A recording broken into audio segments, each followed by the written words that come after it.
So here we are on the map, Atlanta Spaceship. In the top left-hand corner of the map from NsHoSeo, the hero who might bring it back, it is Sculp.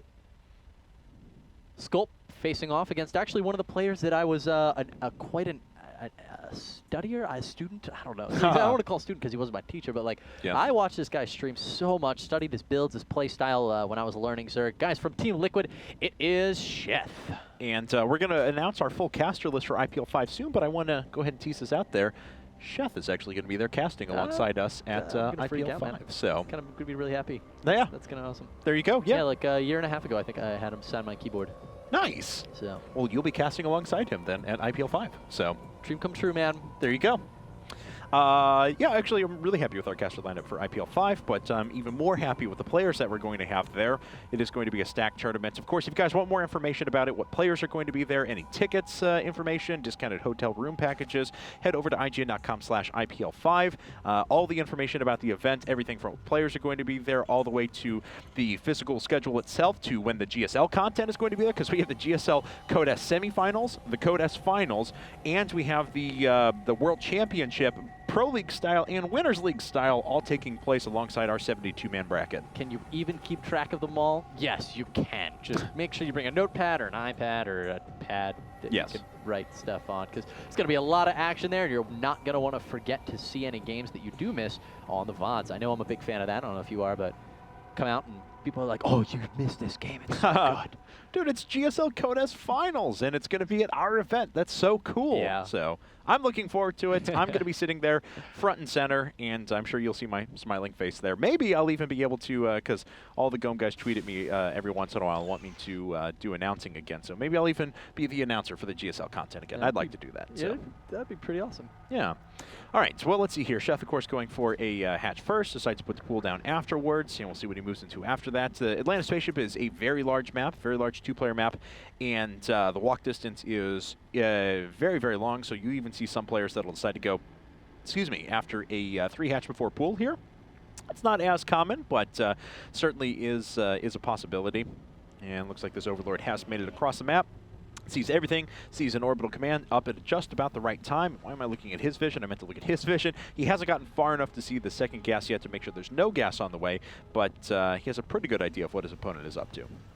Yeah, I mean, poking it far enough to see that there are not SCVs dropping off gas gives you all the information you need, really, and Sheth from here can pretty much play at in any way he so chooses, which it seems like he's going to choose to be gasless. Yeah. I am, quite an advocate of seeing Sheth go for this playstyle, because whenever he did it, I didn't lose to him. But ultimately, I mean, Sheth is just so cool because he can play with so many different builds. Sculp really doesn't know exactly what he's facing off right now because those lings just slipped by his vision, and now, let's take a look actually in his natural expansion, and we see, okay, he's got 4 Marines there to deal with it. They are actually moving up the ramp to go for possibly the Overlord, which is where? Well, it's actually out of the range. So Sculp just coming in to see if that Overlord had happened to poke in. And that's going to prove a little inconvenient for him. Going to lose a Marine, could lose an SCV or 2. And that's really, really lucky timing, actually. I thought maybe Sheth had brought the Overlord in to tempt it out, but no, it was actually just unfortunate timing for Sculp. Yeah, and it looks like Sheth going to have to back up from the Marines that are actually charging down. Does successfully do that, and disrupts mining time. Yep. I mean, just even the mule being forced off of there for another 20 seconds or so, 15 seconds, actually causes another 40 minerals of lost mining. Absolutely. So, well done. Yeah, and I mean, he only lost 1 Zergling, so 25 minerals. It was a good little trade there for Sheth, and it's always good to keep your opponent on their toes. It's something we can't emphasize enough, guys. With all the practice that these players do, it's difficult to disrupt the thought process that their mind is naturally going to take while they're playing. But the more that you can disrupt it, the less perfect that they're going to play, and that's a lot of times the name of the game here in these top tier games. Just get people off balance. And he just killed that bunker. It didn't get canceled. Oh, so, wow. Yeah, well, another 100 minerals for him. Yep. All right, so taking a look at things now, Sheth decided to open with a 4-queen build, of course, and looks like the Zergling's getting chased down in the middle of the map, but 4-queen build going up to double gas afterwards, so we make sure that he can put up his Zergling speed and then go to third base and then layer right afterwards, more than likely. At least he has the resources available for the next base if he wanted to put that down. I like the creep spread coming out of Sheth as well. Really, really important on this map because the expansions are extremely far apart. Yes, the map is very large, so it doesn't make you particularly vulnerable to, any more than most maps would. But you do have to connect that creep because you need to make sure your units can quickly respond to any threats because Terran players, with drops and things of that nature are just so good at that. But here comes this Overlord. Will it get the peek at the third command center? No. In fact, it doesn't even see the barracks there, Kevin, only the starport. That's right. So knows the starport's coming up, and that's not a real surprise at this stage of the game. The time the starport hits, though, should clue him in that it's a little bit later and that there is some other structures that are up, whether that's additional barracks, whether it's this orbital command as we see. He may not know 100% for sure, but it should still clue him into approximately what's happening. Sheth has done a nice job of closing off this space with the evolution chambers and the spine crawlers sitting at the back to make sure that Hellions aren't going to be too much of a threat. He's already got Queens in position to defend this next hatchery with enough energy up that he can transfuse if necessary or drop down multiple creep tumors to connect the bases and go right into his injects. Sculpt doing some patrolling back and forth with those Hellions, trying to possibly deny further expansion of creep, as we were talking about. That's so vital. He will be completing his wall off into his natural expansion. Has his third down, has had it for some time, but hasn't chosen to fly it out quite yet. Lots of upgrades on the field for both players. +1/+1 going on for both the Terran and the Zerg, as well as a lair, a very late lair coming here out of Sheth, but that is consequence to that very quick, very greedy third that he grabbed, which has worked out thus far just fine, but some Zerglings gonna come in and kill off 2 Hellions, the medevac unable to lift all of them at the same time. Those Hellions, they're just so big, Kevin.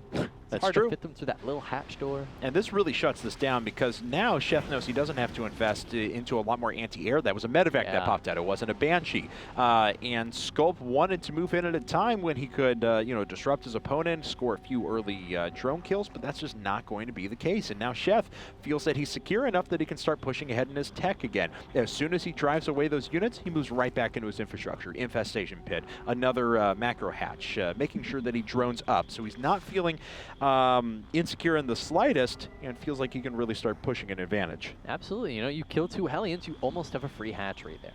So Sculpt now looks like he's going to take the Zelnaga tower, which he does, kills off the Zergling there, and is just running around the map while Sheth is continuing to macro up. If we take a look, it's 100 supply, and if you look at the workers here, 71 to 51, Sheth with a very large economy at this stage. Will be capitalizing on that in the near future, as we just pointed out. He dropped down the tech structures. He's got 2-2 on the way now. Pathogen glands getting started. Expect some infestors in the near future as he's sitting on 300 gas. So Sheth really going to be ramping things up. He does need some overlords, however. He's pretty much supply block, but he's worried about catching these Hellions. And it looks like they're pretty much going to get away, actually. Sculpt deciding to begin firing right when he got off creepers, which was maybe a little bit too early, but ultimately worked out for him. Yeah, he only lost 1 Hellion there, I believe, so not the worst. And almost naps himself just because of the splash damage. A couple of creep tumors, but the active creep tumors are still there for Sheth, and he's actually doing a very nice job continuing to spread that all the way across the map. So like Sheth just realized he was supply block, queued up 5 overlords. Yeah. And the creep tumors actually do get taken out now, throws down the scan for them. It looks like he lost both of the overlords that he sent in to sack and try and do damage. We actually have a green blob off to the left. No, it's actually this Viking that cleaned up 2 overlords. So a nice job there that actually disrupts Sheth quite a bit because he's still pretty in the dark as to what his opponent is doing. Yeah. He definitely is, and finally got to spend all that money. He was sitting on about 1,500 minerals.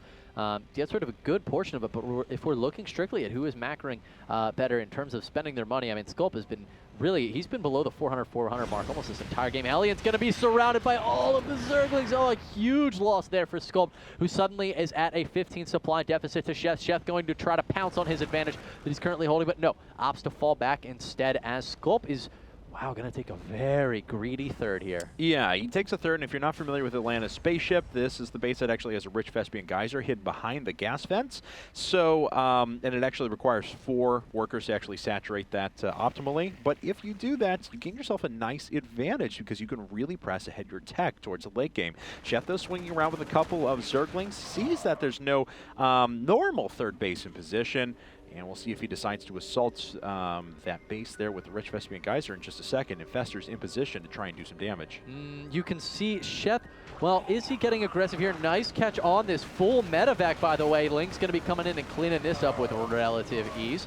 And the infested Terrans will finish off the medevac. So Sheth, well, is he going to pressure here? It looks like that's going to be the case. Baneling speed nearing completion. He's got a hive on the way as well. Ling's poking in, poking out. Tanks aren't actually sieged. I mean, going in there may not prove to be the worst of ideas. Yeah, no siege mode even close to being done. Oh, wow. It's still 20 seconds away, and Sheth is going to take the opportunity to just push in right now. These units getting fungled up and then destroyed by Banelings very quickly, and it looks like Sheth is going to overrun the front position. And look, well, that's actually just one bunker, and I don't think he knows about the lack of siege mode yet, which would make that very difficult to assault. But as it stands, oh, he disrupts the economy. He crushes through the force, gets himself a 55 supply advantage, and kills 19 workers. Sheth, just such a powerhouse when it comes to ZVT, and Sculpt doing such a good job of maintaining a map presence. You know, Marines on all corners of the board, so he never got caught off guard. But the reality is he just couldn't get enough tech in place, not having siege tech and having only one tank there, proving to such a great detriment to NsHoSeo Sculpt, who is in an extremely difficult position from this point forward. He just lost the command center that he was constructing outside of his natural, and Sheth can continue to deny this third base over and over again. All the while, he takes fourth, and he's already got injects going on it. He just needs to slap some drones over there, and he'll be just fine. He's restarted his creep spread down through the bottom right-hand corner. He could easily take a fifth base here, and even split the map and take a sixth. He has the resources to do it. Well, Sculpt, what can he do from here? You know, we've seen a number of games where players are behind, and honestly, unconventional playstyle is the name of the game, but Sheth, it looks like he doesn't even intend to give Sculpt time to make a decision on how to make his comeback. He may just continue to pressure this, as he's very close to being maxed out. Currently sitting on 186 supply, has a Spire that's likely going to be turned into a Greater Spire, and Ultralisk Cavern, Adrenal Glands, Burrow 3-3, you name it, he's got it on the way, folks. So Sheth gearing up for an extremely potent, powerful timing attack here once all of these upgrades do kick in. And once this fourth base comes online, especially with this rich Vespian Geyser extractor, he is going to be in a magnificent position. I love the symmetry too in his spore crawlers and spine crawlers. Unfortunately, they're not up in time. Yeah, the drop is poised to do some damage. This is going to bring Sheth home, and where he may have attacked before the upgrades, now we may see him just wait. Link's going to come in, Spore and Spine do get cleaned up, bringing some asymmetry to the base of Sheth. Actually, only the Spine Crawler. Oh, the Queen kills the medevac. Really nice. The Burrow, Sheth with that attention to detail. Sculpt is going to blow the scan, but honestly, that's an equitable trade for Sheth. I'll trade 270 for 150. Yeah, and he's fine with that. And of course, as you move towards the later part of the game, usually scans lose a little bit of value as you have a lot of orbital commands out, but don't forget the third base was denied, and the fourth command center that was being constructed was killed. So Sheth actually gaining a little bit more equity by killing that. He's got 155 lings on the map, and it looks like he's waiting to turn his supply into top-tier units rather than, well, he is actually going to morph in some Banelings, but he had the resources to morph in about 60 of them. 3-3 is just seconds away from being completed. Sheth coming in, waiting for the brunt of it. I don't know here. Freeing up, so it looks like he's just freeing up a bit of supply. I mean, obviously he wanted to do damage with that in addition, but he's a bit taxed. I don't think he wanted to go in quite that far, but now he's worried about this drop, which is actually doing some pretty good damage back at his third base.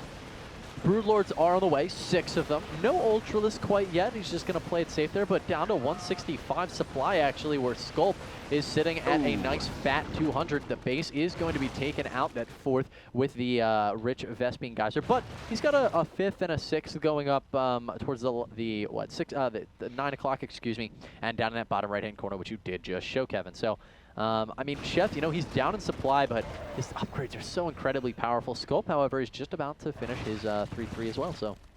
3-3. I think Adrenal Glands are done too. Yes, yeah. Yes, they are. And Chitinous Plating in case he wants to make some ultras. Yep. And Sheth actually has perfect read on these drops that are making their way off to the left-hand side. Hopefully he spotted them, though. The bright green looks like he's a little more concerned about sieging up his opponent's third, and he's going to force some units out of position. How many Vikings are in the air? 2. That's it. And that's not going to be enough to whittle down these Broodlords in time before they start doing some significant damage. Corruptor is going to catch some of these medevacs, but the reality is Corruptors can't shoot down. They can't really take care of Marines, Marauders, things like that.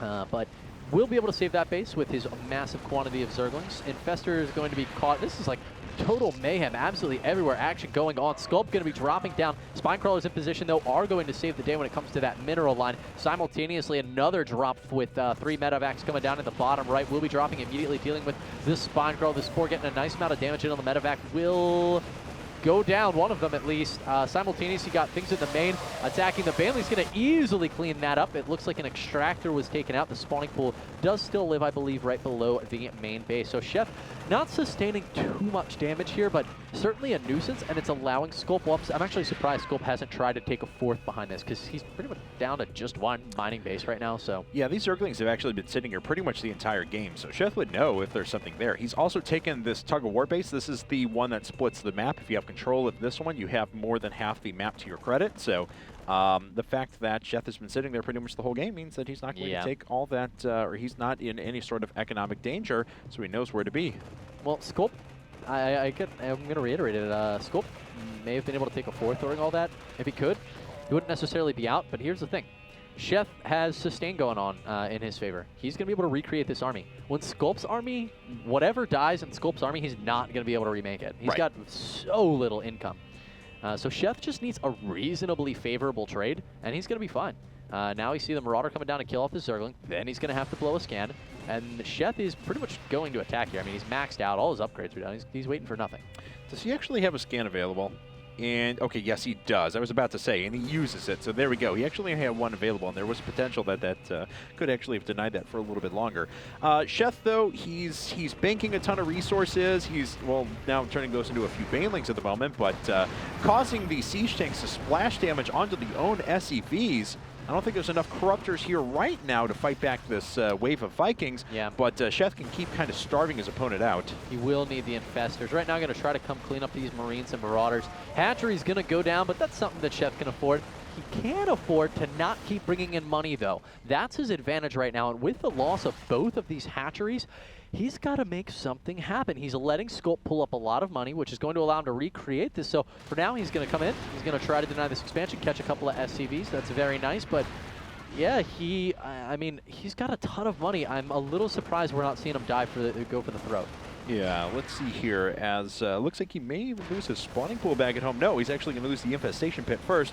Corruptors are going to finally take out that medevac, but he's not even concerned about going after anything other than tech structures here. Now starting to target down that spawning pool. Oh, no, now going after Corruptors. There we go. Oh, interesting. So is going to just forsake the spawning pool. Immediately, Chef does start up another one, however, which I'd say this a million times. There's no reason as a Zerg not to just create a second spawning pool when you're sitting on 3,000 minerals. It's such, especially when your opponent is going for a drop-centric playstyle. So Chef now moving out, 199 supply to 181. Sculp has secured this fourth base, though, so Chef, it's basically the ball's in his court. Yeah, but Sculp's going to need more than that. He needs a fifth base, too, because this is really all the mining he's doing, and this is basically, this is really all the mining that he'll have available, because his third base is already almost mined out.